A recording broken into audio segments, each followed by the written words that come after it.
जयंती के शुभ अवसर पर मैं देशवासियों को अपने तरफ से हार्दिक अभिनंदन और स्वागत करता हूं।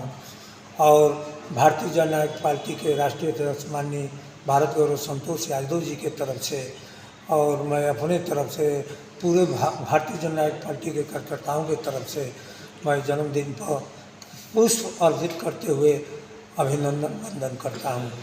बाबा साहब ने जो हम लोगों को अधिकार दिया संविधान में, बाबा साहब का देन है कि आज हम लोग पढ़ लिख के यहाँ तक पहुँचे हैं। अगर बाबा साहब का संविधान नहीं होता तो हम लोगों को बोलने चलने फिरने का अधिकार नहीं था। लेकिन हम लोग जयंती तो हर साल मनाते हैं, लेकिन बाबा साहब के आदर्शों पर चलते नहीं हैं। बाबा साहब ने कहा था कि जब आप लोग संगठित हो जाएंगे तो बड़े बड़े लोग आकर आप लोगों का सम्मान करेंगे।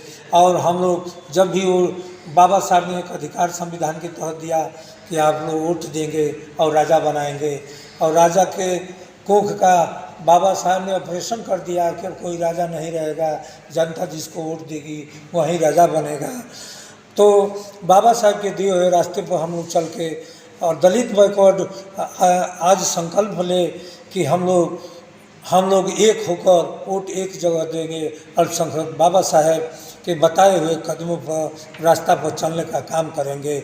वोट के समय आता है, जब आपको राजा बनने का समय आता है तो आप दारू पर पैसे पर वोट बेच देते हैं। ऐसा न किया जाए, क्योंकि हम लोगों की जनसंख्या इतनी है। बाबा साहब ने कहा जिसकी जितनी भागीदारी है, जिसकी जितनी संख्या है उतना उसको हिस्सा मिलना चाहिए।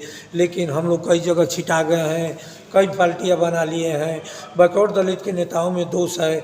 जो भी नेता आपस में नहीं मिलते हैं, आपस में लड़ते रहते हैं, इसका फ़ायदा उठाकर दूसरी पार्टी जो आरएसएस के लोग हैं, भाजपा के लोग हैं, जो 15% है और हम लोग पर राज कर रहे हैं और कोड़ा मार रहे हैं। लेकिन बाबा साहब के बताए हुए रास्ते पर अगर हम लोग चलेंगे तो हम लोग राजा बनेंगे। ये लोग कोड़ा नहीं मार पाएंगे। ये लोग 15% इन लोगों को दे दिया जाएगा, 85% हम लोग एक हो जाना चाहिए। बाबा साहब ने यही निर्देशित किया था। बाबा साहब संविधान में तरह तरह के कानून और व्यवस्था हम लोगों को दिए हैं, जो आज तक भी पन्नों में कैद है। जब तक दलित और बैकवर्ड का प्रधानमंत्री नहीं बनेगा, देश की कुर्सी पर नहीं बैठेगा, तब तक बाबा साहब के बनाए हुए संविधान को पूर्ण रूप से लागू नहीं हो पाएगा। तो मैं चाहता हूं कि हिंदुस्तान के 85% लोग एक होकर दिल्ली के कुर्सी पर पहले बैठे, उसके बाद से सारे बाबा के बनाए हुए संविधान को लागू कराएं। जो बाबा साहब के अभी संविधान पन्नों में रो रहा है, उसको कोई लागू नहीं करा पाया। सामंतवादी विचारधारा के प्रधानमंत्री आज तक बने, 15% वाले बने हैं, जो आज तक हम लोग को लूटने का काम किए, अपमानित करने का काम किए। आज आप लोग 14 तारीख है, 14 अप्रैल को बाबा साहब के जयंती पर आप लोग संकल्प लीजिए कि आज से हम लोग गलती नहीं करेंगे, एक होकर एक आदमी को प्रधानमंत्री बनाने का काम करेंगे। जो भारतीय गौरव माननीय संतोष यादव जी हैं, उनके अंदर वो छवि दिखाई देती है।